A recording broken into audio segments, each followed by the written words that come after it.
Then we'll start on with number 392. Master said, I scold those who listen, the Master used to say, but not those who don't.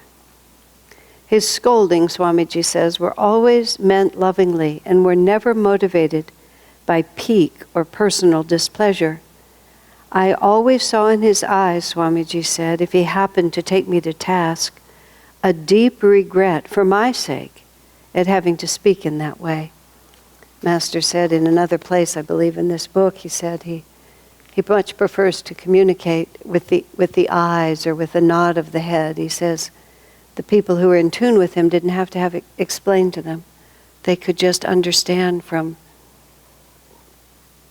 just even his intonation about things. I knew when I was with Swami that a tremendous amount would be communicated with very little. I think I was talking about that in a class not too long ago.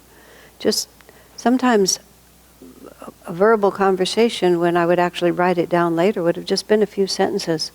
But at the end, a great deal would be known. He didn't spend time analyzing and considering all of this or that. By the time he said something to you, at least for me, because I actually could understand him fairly easily because we communicated a lot. But the scolding also, the way he puts it, that Master was just, he wanted to win us with love without having to take such a stern attitude. It was very funny after I finished writing Swami Kriyananda's We Have Known Him, which is the book I published in 2006, I think, which was stories of experiences with Swamiji, some of them my own, but also others that I gathered. I'm really hoping this new book will help direct people back to that one, because they're completely different. And both really give you a picture. But I think it was before it was published. To finish that book, Swamiji invited me to come to India, and I spent 3 weeks there, actually living in, they'd put a tent on the flat roof of their house, and I lived up in the house, and he went over it with me, word by word, actually. And then there were a few sections I hadn't written that I worked on there, and I finished it there. But somebody in the house, I believe, or somebody there, also read the book at the same time, read the manuscript, and remarked afterwards that I had not included any stories of when Swami, the phrase she used was, blasted people. And I actually had to stop and think about it. And it was because I couldn't think of any stories like that I'd ever witnessed, or anything like that. And then I said it to Swamiji. I said, so-and-so said I never included any stories of when you blasted people, for her, that phrase, which I don't like. He said, because I never do. Just like that. But what I thought about it later was, that didn't mean he wouldn't speak with energy. And I remember a memory I have, and this was like from the summer of 1971, so it was really, really early. And I went to talk to him about something, and I was subject to that delusion people have, which is if something is not working, you think if you do more of it, it'll work better, and you don't understand that the whole premise is wrong. So I was very intellectual, and I had very little understanding of the relationship with Divine Mother, and I'd come on the path through Vivekananda, and I'd come through all these intellectual discussions about the nature of delusion with these mostly, I think it was all men actually, this group of men that I had as friends, and they would all talk, and it was all very heady. And I was very separated from many parts of myself. I'd just grown up very mental, was the only thing I can think of. So I was still like that. And I remember sitting with Swami just talking, and I was sitting in a chair, he was sitting in an armchair, and there was an ottoman. I believe there was an ottoman between us. No, actually there probably wasn't. We were just like this. And for some reason I said to him that I thought what I needed to do was to improve my powers of analysis, and that if I were better at analysis, then I would be better in my life. It's just like, what could I have been thinking? But nonetheless, I apparently said that to him. I did say that to him. And my recollection is that he rose from his chair like that, and that he spoke very loudly and said, "No!" like that. Now, the chances that he actually did that are zero. Because he was completely calm and he didn't react. And there would have been no reason for him to raise his voice.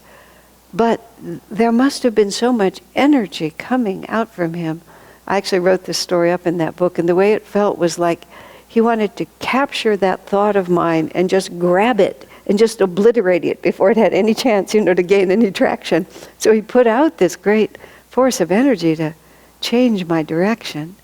But what he actually said was, "No, what you need is to develop devotion." And there was a different tone between no and what you need to develop devotion. But if I had wanted to take that differently, I mean, the word blast actually would have applied, because there was a huge blast of energy from him. But I didn't feel it that way.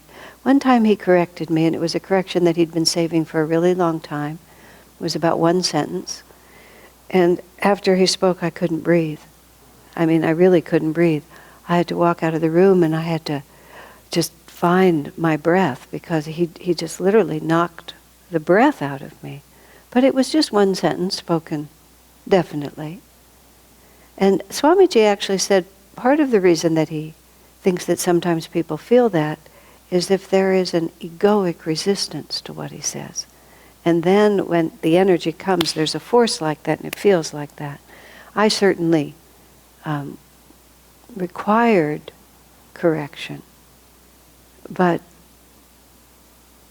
I was going to say always, because I can't remember a time when it wasn't true. When he spoke to me, I knew exactly what he meant. So there was no part of me that thought, "Why are you saying that to me? How dare you say that to me?" Oftentimes, like the time he took my breath away, but not in a divine way, it caught me completely off guard.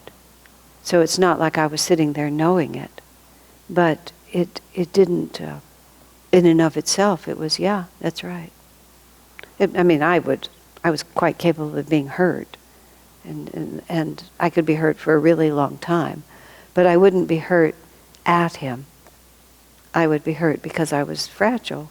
And if he dismantled, if he pointed out something to me, he had to be very careful, actually, because I was quite fragile. I was quite prone to despair, just if I felt that I'd failed in a way that was too big, I had a hard time handling it. He more often teased me, because if it was a joke, I could laugh and I could receive it more readily. Anyway, it's very interesting. So, but Master, he also said he was always meant lovingly, was never motivated by pique or personal displeasure. I mean, that's an easy thing to say, to write. Again, I use Swami as the example because that's how I understand Master. But almost all of us speak because some part of us is uncomfortable. And we're living at the Vaishya level. I believe I talked about that in this class recently. At the Vaishya level, the way we make ourselves feel happy and secure is we get the world around us to line up. And so we have to constantly try to control the world. That's what makes us feel safe. That's why Vaishyas are associated with money. You get money, you have control, you have power, you can protect yourself, you have security. It was very interesting in the early years of Ananda when we had very little money at all. Very little money.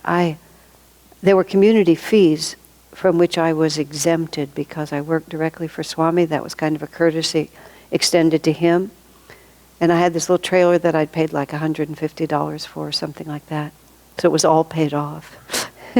And he opened his wallet at the beginning of every month and handed me 2 20s and a 10. I got $50 a month. I don't know, it always felt adequate. It never crossed my mind.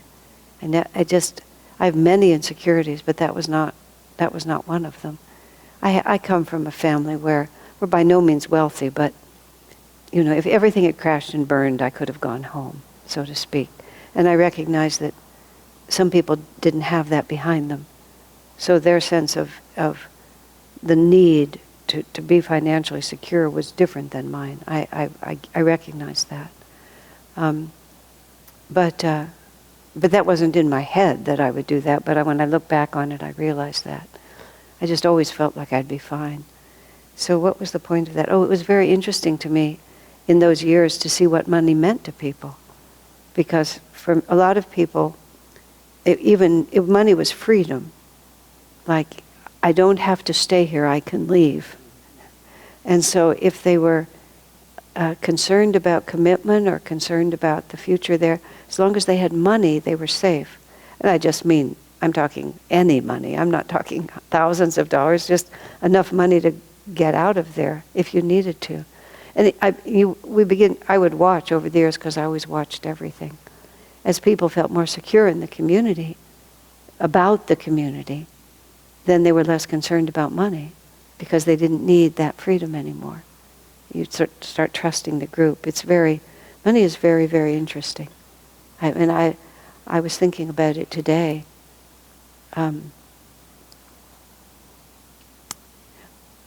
Money has never been a particular interest of mine. I've had very good karma in terms of just being comfortable, not wealthy, but always comfortable, and I've just never had that anxiety. But I failed to appreciate how I definitely understand insecurity and loneliness and the desire for acceptance and the desire to have friends and the desire to belong in the world. But I never in my life have thought that I could fill those holes with money. But I realize, of course, many people think they can fill those holes with money. And that's what everybody's doing when they want it, because it's nothing in itself. It's a means to an end. But I haven't always understood why people had the relationship they had to money. It always seemed odd to me. When I was thinking about today, I thought, how stupid can you be, Asha? Of course that's what it's about. I actually have great sympathy for people who get addicted to drugs or wine. Sex, wine, and money. Sex and wine always made perfect sense to me. Money has never made any sense to me. But it's all the same. It's just I feel inadequate and I need something to make myself feel adequate. That's why they're all three. In fact, he says it later, so I won't go into it right now. But that's why they're all so big.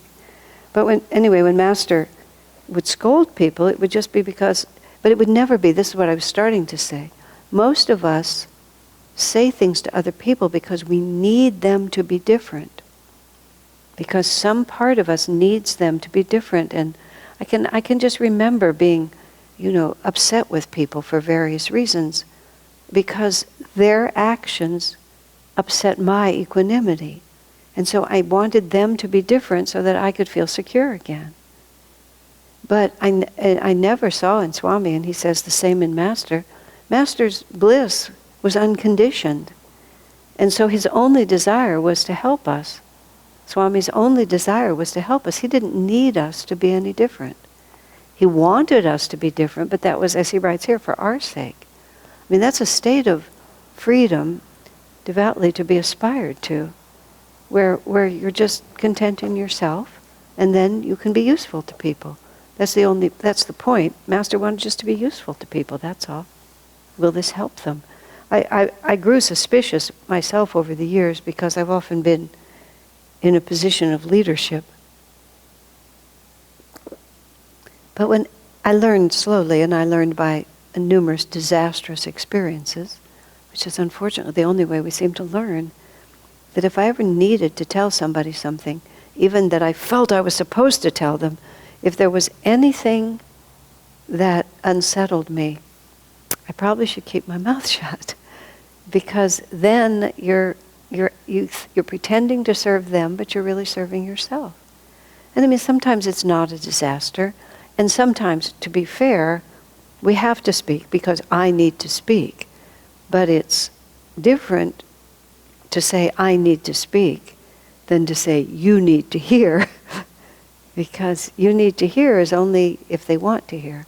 I remember I was determined to tell somebody something, and I don't know how Swami got into it, but the person I was determined to convert was not at all interested in being converted, and I said to Swami, but they would be so much happier if they understood this. And Swami said, perhaps you're right. He gave it to me because I was right. But he said, but you have to wait till they're interested. It was just so obvious. You have to wait till they're interested. Because if a person isn't interested, and we don't have the right to force people into our way of thinking. So part of what Master exemplified and what Swami exemplified was how you really love people, which is, there's nothing in it for you. I mean, there may be some joy in it for you, but there's no need for you. Now, that is such a high level of relating that there's just, I mean, it's not even any point in trying. And it's not even in many ways appropriate for us to try, because a lot of what we're doing in our relationships is also learning to express ourselves. And so a lot of people will adopt this, but it's not actually freedom. It's fear or suppression, which are really very, very different. I remember when I was 18, 19, 20, I never said anything, I tried never to say anything that upset anyone. But it wasn't that I was harmonious, it was that I was afraid. And that's not the same. What it looks like isn't what counts, it's what it is. And I realized that at the center of my harmonious conversation was not love, but fear. So everything that was coming out was not truth, it was all just fear. And I realized that I had to dissolve that fear before I could really stand in truth. And so for us, the reason we're compelled to be with each other is that we have many lessons, inner lessons that we have to learn. So we have to make our behavior true to our own level of consciousness and not merely an affectation thinking that we can paste it from the outside. Swamiji's way of relating to us was not disciplined. It was spontaneous. It just wouldn't occur to him. He was explaining to me, he was repeating to me a conversation he'd had with someone in which something necessary had been communicated. And it wasn't that easy for the other person to hear it, but it was necessary. And so he just said it to me quickly in a casual way, but then he corrected himself. And he said, but the way I said it just now sounds accusatory. And he said, and I never say anything that sounds accusatory. He's just so casual like that. And it was right, he never did, because he never had that compelling need. He was always master of himself. He could just stop and think, well, how will this be helpful? How to say this in a way that'll be helpful. And maybe he did blast people sometimes. I just never saw it. The only time I remember, and maybe this counts, there was this man who was very, very difficult. He was a trial for a lot of us. But he was a brother, so nonetheless, but he was a trial. And one day Swamiji basically said, he's just pushed it too far. I'm just going to have to speak to him. And a number of us thought, oh boy, like we were so happy because we had refrained, knowing that we were not clean enough in our motives to do it. Swamiji did correct that man. He did it 10 years later. I mean, really, literally 10 years later. But then when the moment was there were a lot of other people in the room. There was some music going on. And Swami started the conversation like this. And it was pretty strong. And some of the musicians got really nervous. And they actually started playing the music like this. And Swami just raised his voice, just kept on until he'd finished what he had to say. But I think that people would have seen that as him blasting him. Because it was pretty strong, and he wouldn't be deterred once he started. And it had a positive effect. It wasn't transformative. But the man appreciated it. He was very sincere. But it took that long before Swami felt he was receptive. And because I keep track of things, because I have always kept track of things, I just waited and waited and waited. And then there it was. And I think in Swami's mind it was a straight line. It was, this needs to be said, and at the appropriate moment it will be said. And that appropriate moment didn't come until, who knows why. I knew at the end of Swami's life, he said something quite stern. I believe it was to Lakshman, who was his secretary. And then after he said it, Swami apologized And he said, you have to understand, he said, before I could wait years before I said something until the moment was right. He said, I don't have years anymore. He said, so it's like I have to tell you what I have to tell you now because I'm not going to be around much longer. You know, this was like 2010 or something like that. And so he apologized for not being as sensitive as he had always been before because the time was running out. It was very poignant. On all levels, it was very poignant. And of course, if it was Lakshman, and I believe it was him, he was more than happy to hear anything Swami had to say. I was always theoretically happy to hear what Swami had to say. But in fact, I was very easily hurt, and it wasn't always easy for me to just pull myself together and carry on. It often took me a while to recover. So, any questions or comments? All right, number 393. Master says, don't be emotional when you pray. At the same time, don't be diplomatic. I love that. God is like a little child. You don't need to be tactful with him. Talk to him earnestly with calm confidence. Tell him sincerely how you really feel. So, emotional, I think what he means there, and in other contexts, he says being a little emotional when you pray is a good idea, so it just depends on who he's talking to also. But I think by emotional, I think this is what he would mean. You become emotional, one becomes emotional, generally speaking, when one has anxiety about the results. You know, or when one is carried away with one's own part in things and not sufficiently connected to the whole. That's certainly when I become emotional. I've lost, to a certain extent, I've lost my center. Whether the emotion is anxiety or anger or grief or whatever it is, somehow I've moved off my center. But that's why the opposite of emotion in this sense is calm confidence.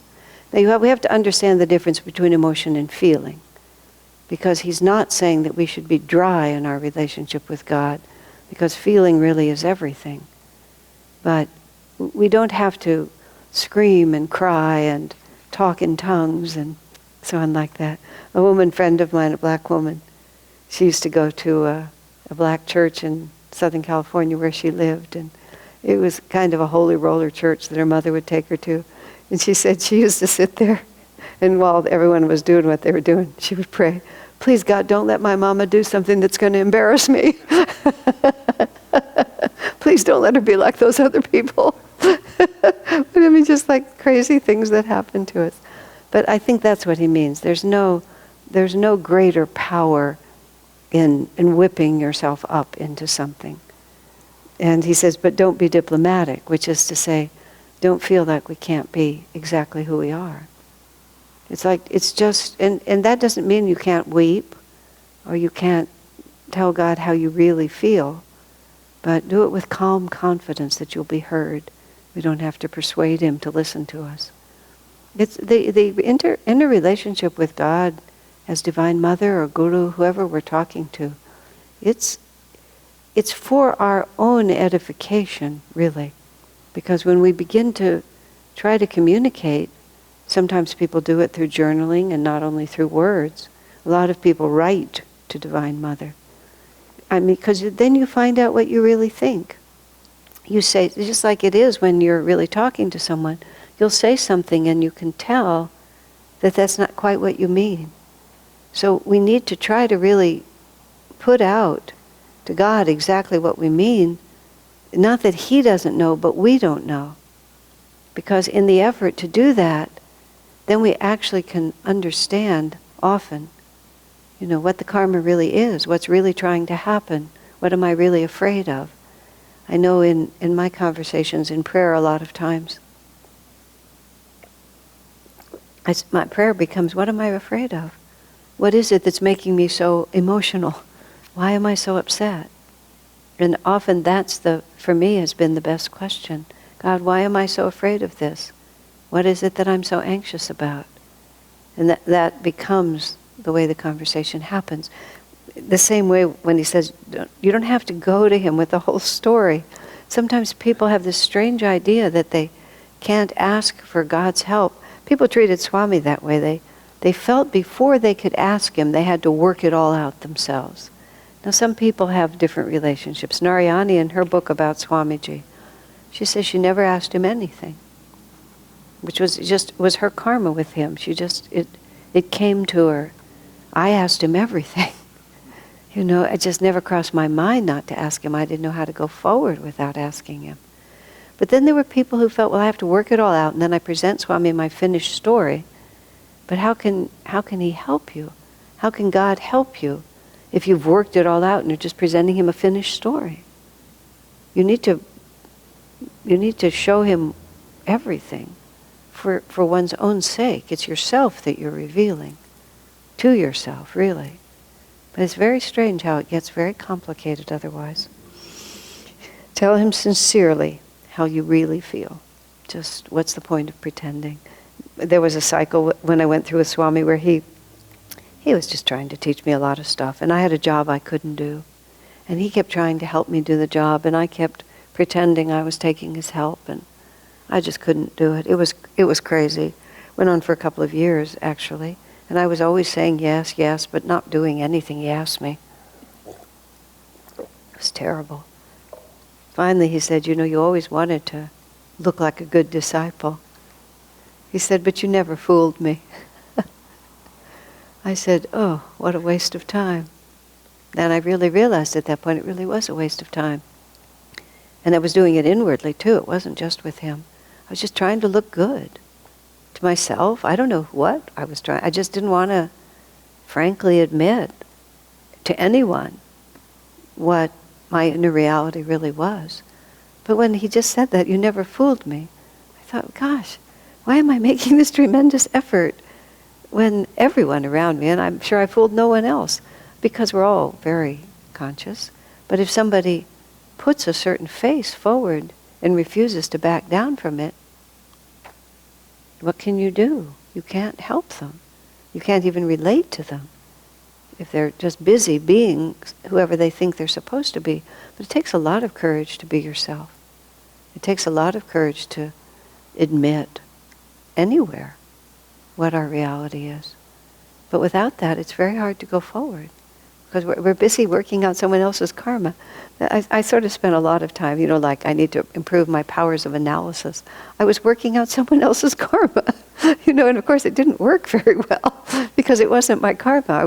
I had just made up a person that I thought I was, that I thought I was supposed to be, and then I tried to operate that person's life, and it was a mess, because the capacity to just sink all the way back into the actual reality of who I was and really realize how teeny tiny and unimpressive the lessons I really had to learn were.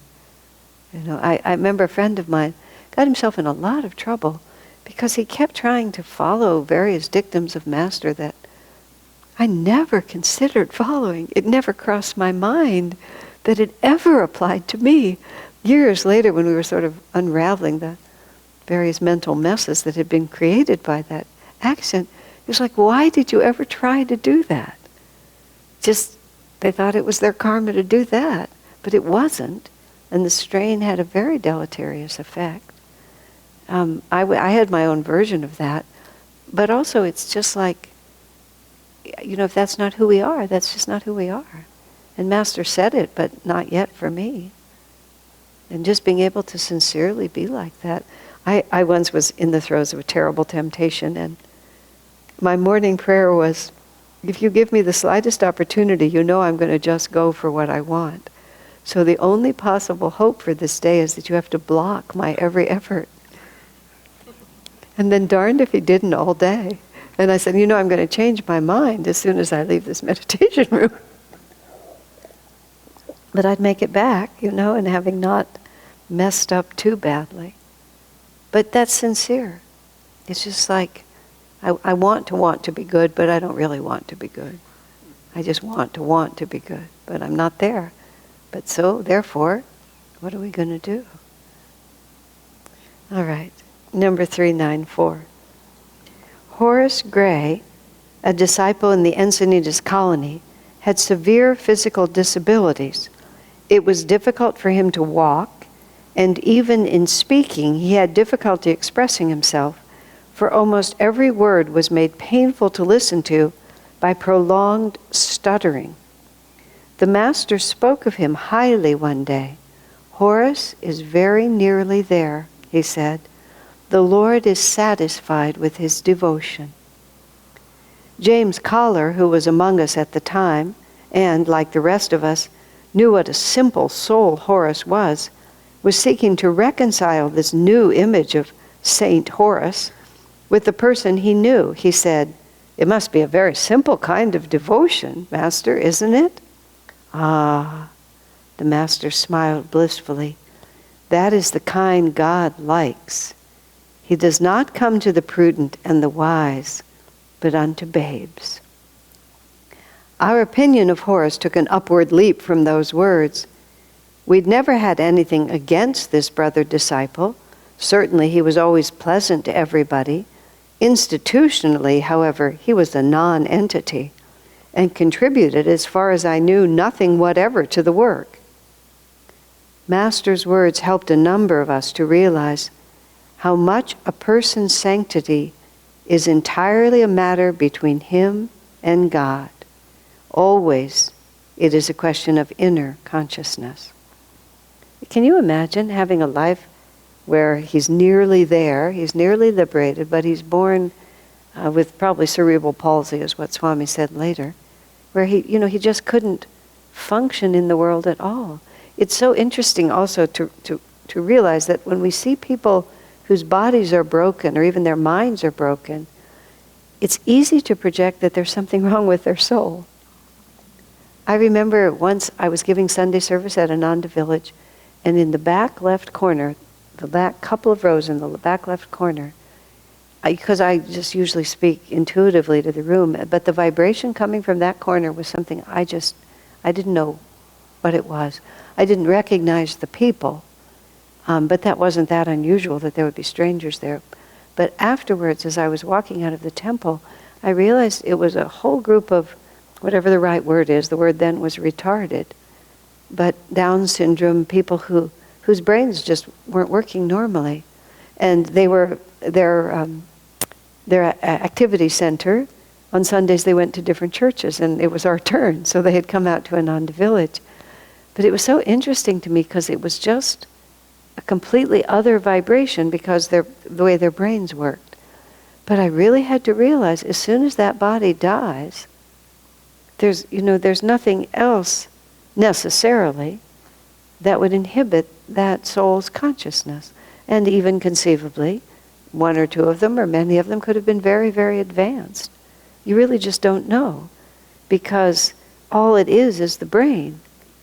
The brain doesn't work, so whoever it is inside doesn't have the usual capacity to bring themselves out. But bringing yourself out doesn't make you who you are. Swami made that comment when he was writing the oratorio. And he said, "The inspiration I received in the Holy Land was complete in itself." He said, "It's not made deeper by expressing it," which is just an interesting statement by itself. He said, but the idea that by expressing that inspiration, and at that time he was hoping to build a bridge to the traditional Christian churches. We had our Catholic partners in Italy at that point who were involved in the Catholic Church, and he was hoping that oratorio would build a bridge to the traditional churches. That inspired him. But to express it was not the same as experiencing it, and he didn't need to express it to experience it. And that's a very interesting thought, because so often we're busy expressing what we experience, but does that actually make it deeper for us? Sometimes it dilutes it. For me personally, I learn a lot when I express things. So in certain ways it certainly clarifies a great deal, and often because of my particular destiny, expressing for me is part of experiencing it. But Swamiji put it differently for himself. So there's Horus who can't express anything. But Master could see who he was inside because there was nothing wrong with his soul. And he was finishing karma, or that allowed him to not have any responsibilities in the world because he wasn't able to carry them out. Just freed him from that whole level of relating and working, or who knows? I couldn't possibly say, but fascinating, isn't it? Every time I see someone has dementia or is retarded or something, you always think, who are you really? And sometimes there was this woman. I go to the YMCA, and they bring in people who are mentally challenged, I guess is the right word, and they do certain tasks there. So you're sort of part of the staff, or these people who couldn't hold ordinary jobs. And there was one woman who, she was probably 45 or 50. She wasn't a girl anymore, but her brain wasn't normal. And she was often in the locker room. Her responsibilities were cleaning the mirrors or something like that. And she would talk a lot, and both the tone of her voice and almost everything she said was frustrated entitlement. And that was really who she was. And I thought, now, is that your response to not getting what you want? Or did you get in this position because you had such a false sense of entitlement that now everything is being taken away from you? But, just because she was mentally challenged didn't mean she was nice. And it was just, she was always slightly outraged because she wasn't getting what she was supposed to be getting. I thought, wow, what an incarnation. And what will be the next step of this? And yet some people, Seva, who was a member of Ananda, was her mother's sister, was mentally deficient in that way, challenged. She said she was the happiest, sweetest person. There were like a lot of siblings in her mother's family, and so this sibling, who was Seva's aunt, would live with each sibling for a couple of months in the year, and that's sort of how they took care of this woman. And she said she was completely childlike, but absolutely joyful and sweet and appreciative, and not the slightest bit of resentment. She just embraced the whole world like a child. So circumstances are always neutral. It just depends on how we take it. So, number 395. Even also, when he says institutionally he was a non-entity, as far as I know, he contributed nothing to Master's work.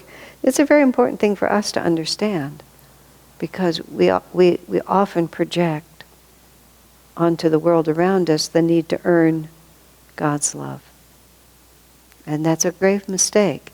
That doesn't mean we shouldn't serve. We should serve because it's the best way to overcome the ego. So we serve because it's sadhana, and we serve because it's fun, and we want to help people. But we mustn't ever think, therefore, if I get sick and can't serve, or something like that, that all of a sudden God doesn't think as much of me. We're not earning.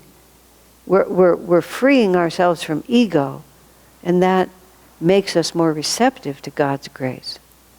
But we're not winning it by showing how useful we are and by being so helpful.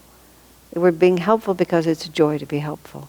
That's the only reason. It's a very important distinction. So we think of Horus. Yeah. James Collar, Master also said, would be liberated in this lifetime. Although James had what Master called commotion karma. Whatever he did, it just created chaos. There's a few people at Ananda who have commotion karma. We always enjoy it. No matter what they do, they just walk across the room and they knock over the microphone or trip over the chair, or spill something. This was not exactly commotion karma, but at one Kriya ceremony, part of the Kriya ceremony is that this drink is served. I realize this goes out over the internet, so I can't say everything I would say, but somebody just spilled a whole bunch of stuff on Swami's robe. Just tripped, and the whole thing went on his robe. And I had just made that robe for him, and it was the first time he'd worn it. And I just remember Swami sort of watched this happen. Then he said to me, Asha, like that. It was just completely like non-reactive. Yes, sir, it'll wash. It just, there it is. Life is just like that. Things happen. And we can take it all so seriously. And there's no reason to. And we do, I do, but there's no reason to, and it's very important. But Master said about James Collar, he'll be liberated in this lifetime. I don't know how, but Divine Mother says so, so it must be true. You see, Master enjoyed the show too.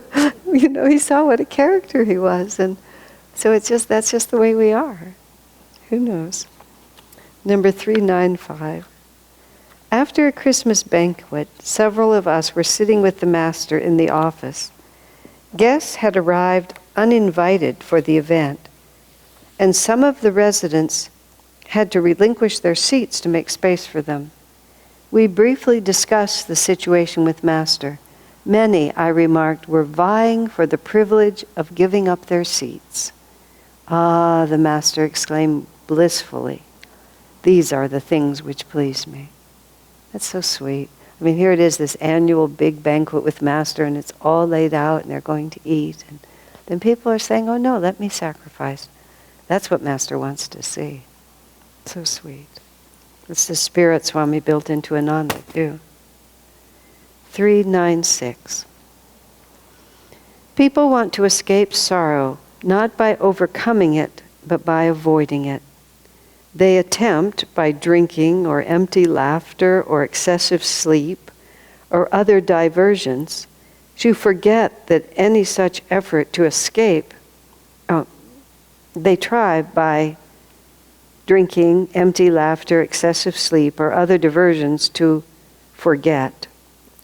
I'm confused. They attempt to forget. I can't read it properly. Is the sentence accurate? They attempt by drinking to forget. Oh, I think there's actually a word left out. Anyway, they attempt to forget by doing those things, and they forget that any such effort to escape actually threatens their peace of mind. It's a very interesting. Not only does it not work, it actually works in reverse. They drink to forget, as the saying goes. This is a terrible practice, Master says. Although you may forget your problems for a little while and may even feel a brief exhilaration during that escape, avoiding troubles doesn't mean they avoid you. They are with you still. Your escape, therefore, is illusory. It only blunts the mind and makes it more difficult for you to deal with your troubles effectively when circumstances force you to. Alcohol doesn't clear the mind, it addles it. The mind becomes like an automobile with dirty spark plugs. Its engine misfires. Don't drink, even for the sake of a little fun. Drunkenness is satanic ecstasy. That's pretty strong. Intoxicants of all kinds is how it's described, because nowadays alcohol is only one of many things that you can do. But I was saying earlier that I have a sympathetic resonance with the desire to escape the intensity of your own mind. Because that's where my karma lives, is in my own mind. So I understand the temptation of it. But it's what happens, and everybody who's been addicted and gotten sober in their life has to go through that cycle where you just realize that the problem with it is it doesn't work. Because if you just dull your awareness, the only way to transcend what causes us pain is to expand our consciousness to the point where it doesn't dominate our life experience. This is, there's a verse in the Bhagavad-Gita, I was thinking about it today, when it just talks about how the yogi feels the same about the auspicious and the inauspicious, the pleasurable and the painful. I was remembering when Swami had the operation, when they took out his gallbladder, and when they also discovered that he had a tumor, I believe, in his colon or somewhere there. So they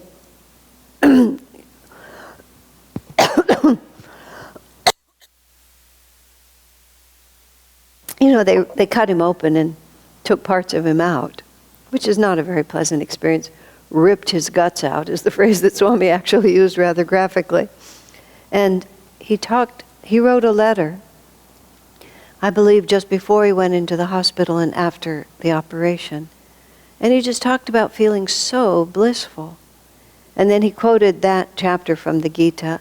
And he talked about, really ideally, he should feel the same about going out to dinner at a lovely restaurant or going to the hospital to have his guts ripped out. That's when he used the phrase. He said, because to the yogi, what difference does it make? Both of them are just transitory experiences compared to the magnitude and the bliss of the soul. So it's a fascinating picture. The picture that I've always used, because we are talking about expanding our awareness, is it's not that the experience actually is different. If someone you love has betrayed you, they've betrayed you. And there you are. And that's heartbreaking. So it's not like, oh, it's fine that they betrayed me. I believe, I don't know what context I was speaking, but there's a story in my book about a woman who was betrayed. She was very sad about it. And she came to Swami and said, you know, everything that happened was just perfect. Swami said, no, it wasn't. That person behaved very badly. He said, don't make yourself feel better by telling yourself something that was untrue. You have to look right at it, realize that you were betrayed, that your trust was misplaced, or you didn't perceive the situation clearly enough. But what then you have to do is you have to become bigger than the experience, so that it's still there. But of course the difference between, when children become so terribly upset. I was visiting a friend just yesterday and I had a 7-month-old baby. I was holding the little baby. He was totally happy, just blah, blah, like little babies are. He was just adorable and we were having great fun. Then just instantly he began to scream. And his parents said, he gets hungry really fast. And it's just like all of a sudden everything was hunger. And his whole universe had shifted into this desperate need to eat. And of course, when we get hungry, we don't suddenly start screaming because we know that hunger will be satisfied. It fits into a context. I mean, we might be as hungry as he was, but we don't scream because we have a context, right, like that. And also, we don't have to scream because we can go open the refrigerator, but he couldn't.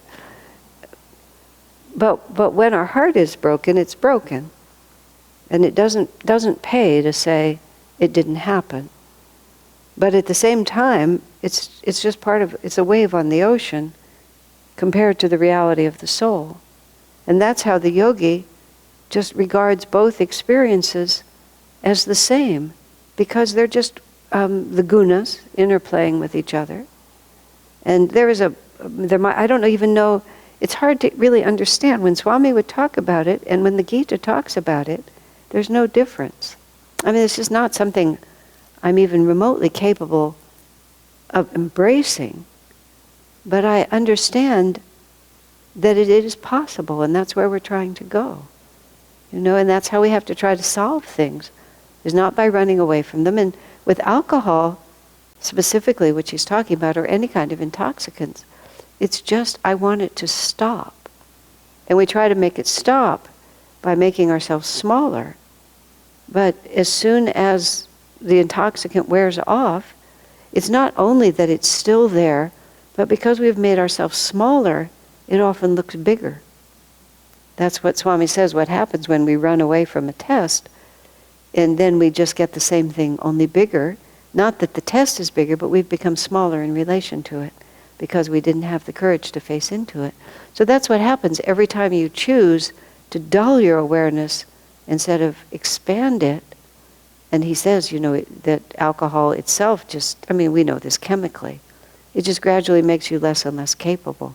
You see people who have had the habit of drinking, and even when they're not drunk, you can see the influence of alcohol in the way they think. It makes people coarser and less sensitive. And, and the only reason one doesn't want to do it is because one has experienced the consequences. I mean, the temptation I understand perfectly, but the fact that it doesn't work makes it less attractive, just like that. all of those ways. So he also says, don't drink even for the sake of a little fun. Drunkenness is satanic ecstasy. He also says not to drink because you never know what samskars you have.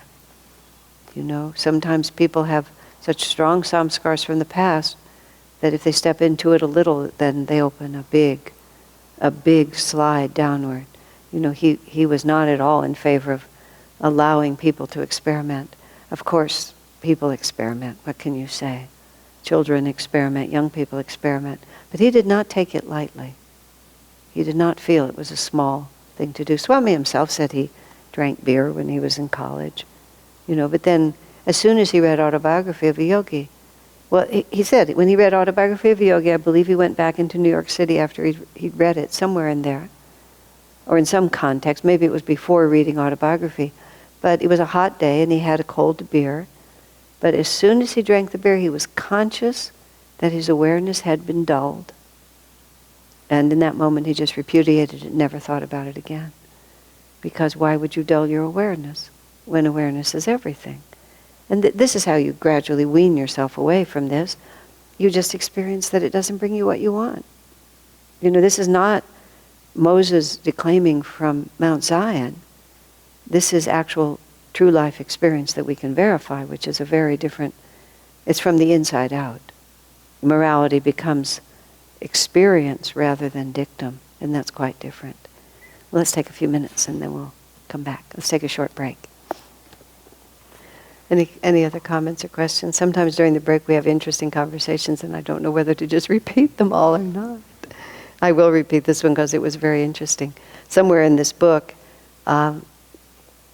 Swamiji asked Master if we always incarnate on Earth. And Master laughed and said, no, there's countless planets to choose from. And then he makes the statement that if we kept incarnating on the same planet, we would find out too soon. And then there's a whole commentary somewhere buried back there, which you all have to look for if you want to find it. But that the divine play is not, that's the pearl of great price and we have to earn it. So John was asking the question, let's see now. If we're on all different planets, does Master go onto all different planets, with us? And so I was positing that against something that Swami just speculated on. He never was conclusive about it. But because Master named a number of famous historical spiritual figures, like Jesus and Adi Shankaracharya and Kabir and Arjuna and Krishna himself, as all being different incarnations of our line of masters. King Janaka, between Lahiri and Sri Yukteswar and Master himself or Babaji, they'd played all these different roles. So Swami had the thought in his mind. He said maybe one group of masters has primary responsibility for a whole planet, or at least for a long cycle of time. That's an interesting statement to me. I'm going to give you a wholly different context. When we were in the middle of litigation with Self-Realization Fellowship, we had a time when we were able to compel them to produce the manuscript of Master's commentary on the Bhagavad-Gita. It was way into the lawsuit, and who the copyright on the Bhagavad-Gita commentary had become a final issue that was going to go to trial. And in the course of that, their premise that they owned the copyright was based on the fact that they had the manuscript. But we'd never seen the manuscript, they just told us they had the manuscript. So we were able to compel them to produce the manuscript. And so we met at what was then the Richmond Temple for SRF, and they set up in a classroom, and they took the manuscript out of the archive and they put it in a safe, and I believe they bolted the safe to the floor of a van. They drove it up from Southern California, about 3 or 4 monks. And then they arrived in Richmond and they took it out, and then they had these long tables and they put the manuscripts in front of, we were teams of 2 looking at them. We were comparing the manuscript to SRF's published version and also comparing it to what had appeared in the East-West magazines. And then the SRF monks sat on the other side and they had white gloves on, and we weren't allowed to touch it, and they would turn the pages like this. Finally, that was so cumbersome, we started sitting side by side, and we were all just really enjoying ourselves together, dealing with this manuscript. And there was Swami's handwriting in the corners with his little suggestions. And then Swami just starts chatting with these monks. And of all the subjects that he brings up, he starts discussing this possibility that maybe our line of gurus has been responsible for this planet for a long time, and he discusses his theory about it, and they sort of chat back and forth. In the book, the Light Bearer book, I described this whole thing. And I remember at the time thinking, what an odd subject. Here he is with these men that the relationship is so odd. Because Swami actually always felt himself still to be the head monk of SRF, because he had never removed himself from that, and he was still the senior monk to all of them, both in age and, of course, in his direct relationship. But I thought it was such an odd thing for him to bring up, and it always stuck in my mind. Because, he would do this. He'd kind of lean back, and he would sort of spin out all his reasoning like this. And it was fascinating, of course, but what a subject. But when I was writing the book, I realized that sometimes those monastics have their answers. They just sort of, it's like when certain questions are asked, they know what the answers are. I mean, some are more creative than others. And Swami, I think, was just bringing up a subject for which there was no answer. There was just absolutely no way to close the conversation. It was just like a little bit of a mind bender, and we'd just kind of go out there just to make the relationship different and make the thoughts really different.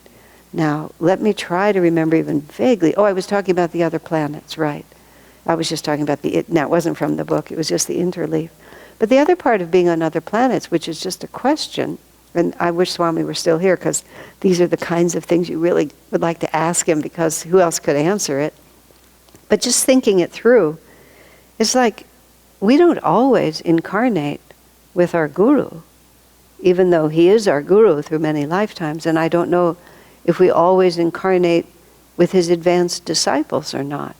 But certainly, the avatar only comes every so often, and we have a whole lot more incarnations that we have to go through than he has to go through. So it just says, it tells you logically that you're going to have a lot of incarnations when you're not physically together, just by the math. I mean, this is why sometimes when people would say, well, I want a living guru. I used to be Master's disciple, but I wanted a living guru. Well, that may be true, and it's not always the wrong decision. But the Master is always living. He's just not always living in a body with you. And he will send his disciples. I or one of my disciples will come back to get you. That's Master said that on more than one occasion. So if we were on other planets, either we're just working out incarnations without them, or obviously their consciousness is unlimited by time or space, or maybe a group of disciples are living on another planet. I wouldn't have any idea how to put it together, but the final fun part of the planet story is Swamiji had a dream which he told us as if it were a superconscious dream. He didn't present it to us as if it were a subconscious dream. And it was that a delegation had come to him from another planet. And they had searched the cosmos and discovered that he was there, and to a large extent he was unappreciated on planet Earth, and they needed a great spiritual figure. So they were a delegation, and they wanted to persuade him to come to their planet, and they would take care of him, and then he could help them all advance spiritually. And Swami said they were very sincere and very persuasive, and he was seriously thinking about going with them. When he suddenly realized, as he put it, he would have to learn yet another language, and he would have to adjust to yet another culture, and it just seemed more than he was willing to face. And so he respectfully declined. I mean, what a story. And I didn't ask him at the time, but I wondered afterwards, would he have died? Would he have started a parallel life? Is he always in more than one place at the same time? And no, we just didn't know it.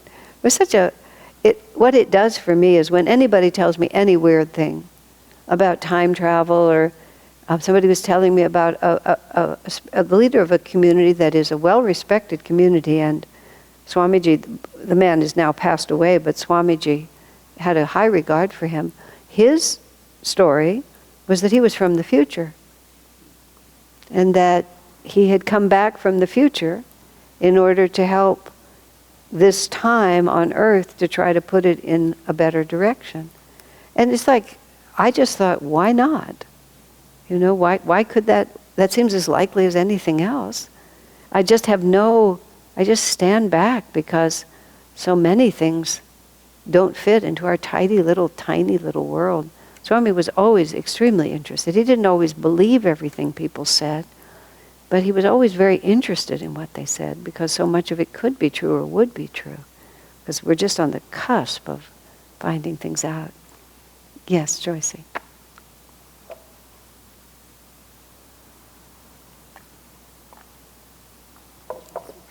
What is it? You know that the community in Italy called Dominor? We're not able to make it work. So Hello? You okay? There's a community in Italy called Dominor. Swamiji ever visited? Oh, and yes. Do you ever comment what that was all about? Dominor is a fascinating place. They have done this huge underground temple. They just built this temple.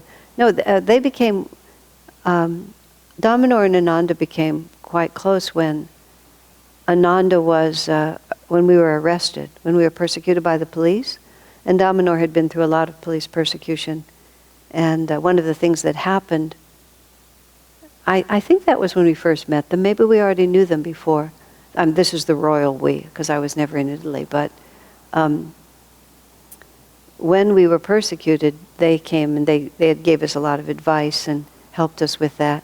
Maybe that was when we first met. Maybe we met later. Maybe we'd met earlier. But Dominor's focus is on the arts.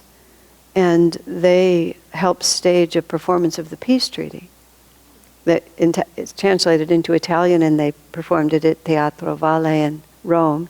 I happened to be there, and there were like 4 different spiritual groups. It was Ananda, it was Dominor, it was a Sai Baba ashram, and some kind of a group of Reiki practitioners. And they were all actors, and they put this whole thing together, and did one performance in Rome, which was quite lovely.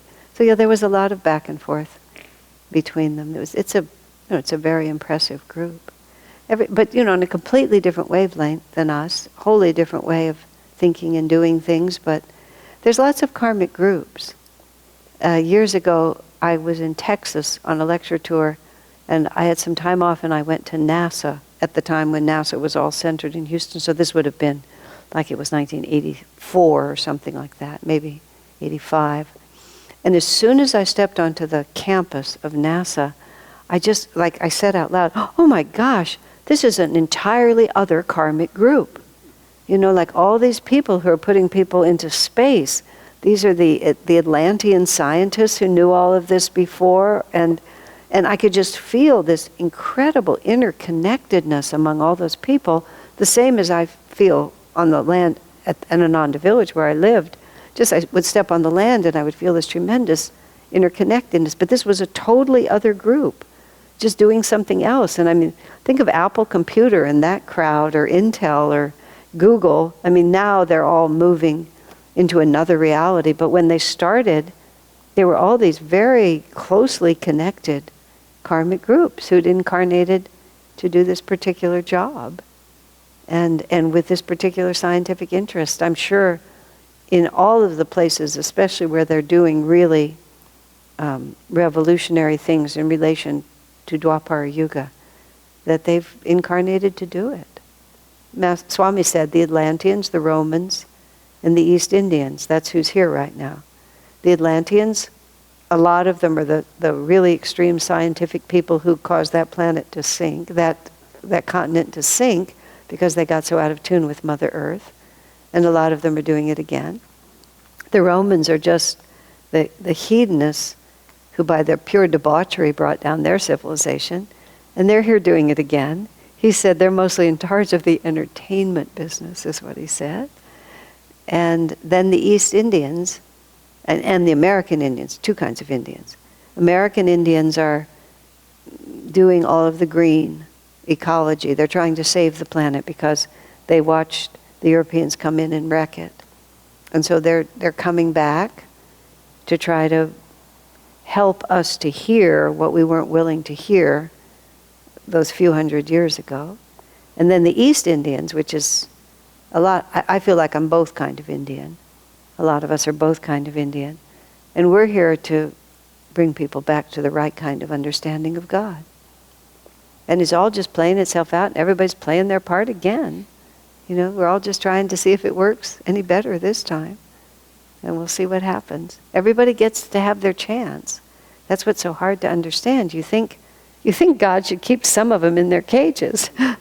But everybody has the same right from God to grow.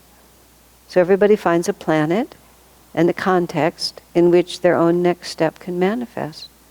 And that sometimes means that an upward moving person gets in close proximity to a downward moving person, because the upward moving person has something they need to learn about fear or courage or acceptance or God knows, many different things.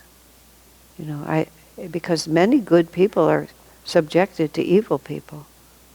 And it can't be a mistake. Yeah, it's very, very interesting. That's why I don't discount almost anything these days. I just think, oh wow, who knows? Because you just don't know. So, speaking of that, number 397, there is great economic hardship coming to America and to the world, Master said. I therefore urge all of you, he was saying this in a public lecture, to build world brotherhood colonies where you can grow your own food, eat your own vegetables and eggs, and if possible, drink your own fresh milk. How often I heard him urge people to go in this direction. Band together, he would cry, those of you who can do so in small spiritual communities. No matter what the topic of his sermon, during the years I knew him, he would digress to urge people to embrace this concept. This is ironic because the community that we've been building here in Palo Alto for the last 30 years is suddenly facing a grave crisis in its existence. We've never owned the property. It's always been owned by a group of sympathetic investors, many of whom are also dedicated to Ananda, but it's still been a private enterprise. And because of various factors, primarily the age of the buildings, suddenly it's not profitable anymore. It's not even economically feasible according to the model that's been used, and the only model that's feasible going forward is to convert it into being owned by Ananda itself and to remove all possibility of drawing income out of it. All the income has to be put back into it if it's going to maintain itself. Not everyone who owns it is part of Ananda, which is a complicating factor. The other complicating factor is that the land, unfortunately, has become enormously valuable because we're here in Silicon Valley, and it's also escalated in price rapidly in just a few short years. So even a price that was a real and a very good price just a few years ago is now not perceived as a good price. So right now, even as we sit in here, which is June 4th or 5th of 2019, we're not sure what's going to happen. But when I was thinking about this, which is all I think about right now, having responsibility for it, the community itself, Ananda Church, has made an offer, but we're about $5 million or $10 million short of what the owners feel is a realistic price. We would happily pay all that if we could find a way to have it. But the price that we've offered is the only financially responsible price, because you're caught between what the property can generate in income and this inflated value based on tearing down the present buildings and redevelop it. So it's very, very complicated, and I'm saying it all out loud because we need prayers from everybody in the world. Because I read this, you know, he often urged everyone to form communities, and the very idea that one of Master's few communities, there's like 4 in America at this point. 4. There's 5 counting the village. There's 4 urban communities and one village. It's been here 30 years, and it's thriving. The very thought that it's not going to be able to continue, it's very hard for me to think that's what Master wants, but circumstances are conspiring to challenge it, and over a matter of money, and over a matter of promises given, that people had a rightful expectation. And Ananda also had a rightful expectation, so it's complicated.